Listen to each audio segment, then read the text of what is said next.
어제 명태균 씨 법률 대리인인 남상권 변호사가 MBC 라디오와 인터뷰를 했습니다.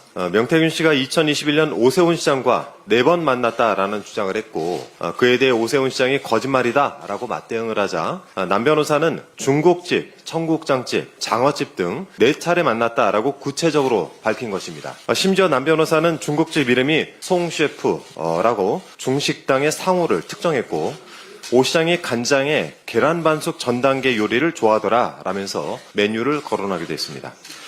명태균 게이트 속 오세훈 시장의 존재감이 더욱 선명해지고 있습니다. 다급해진 오세훈 시장이 신성종 서울시 대변인 명의로 성명서를 발표해서 즉각 입장을 냈습니다. 이 인터뷰가 제2의 생태탕이라고 주장을 하면서 가짜뉴스라고 일축을 하고 MBC가 오세훈 죽이기 방송을 하고 있다면서 공영방송인 MBC를 국민의 품으로 돌려드리기 위해 노력하겠다라는 엄포까지 놓았습니다. 주제넘은 발언입니다. 사태가 커지니까 MBC를 비롯한 언론을 겁박해서 재갈부터 물려두겠다라는 의도로 보입니다. 과거 생태탕 사건을 집중 조명했던 TBS를 결국 패국의 위기로 몰아갔던 오세훈 시장의 최근 업적이 떠오릅니다. 참 대단하고 선명한 언론관입니다. 생태탕 언급이 나온 김에 한 가지 짚고 넘어가야 할 것이 있습니다.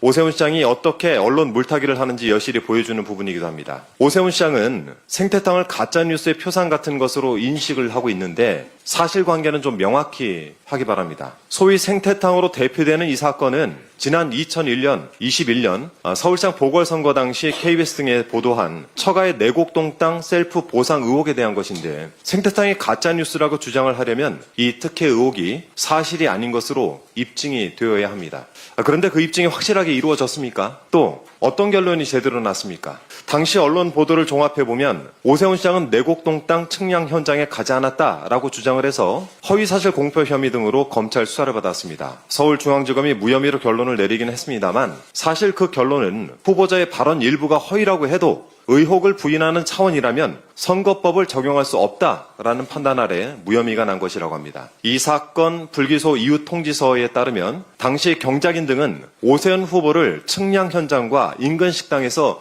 목격하였다라고 구체적이고 일관되게 진술을 하고 있다면서 KBS 뉴스 보도가 허위 사실에 해당한다고 단정하기 어렵다라고 명시했습니다. 즉 본인은 문제가 되는 땅의 측량 현장에 간 적이 없다고 했지만 목격자 진술이 구체적이고 일관돼서 허위라고 단정하기 어렵다는 것, 이것이 불기소 이후 통지서에 담겼다는 것입니다. 당시 어느 보도는 검찰은 오 시장 발언이 사실상 거짓임을 확인했다라고까지 언급을 하고 있습니다.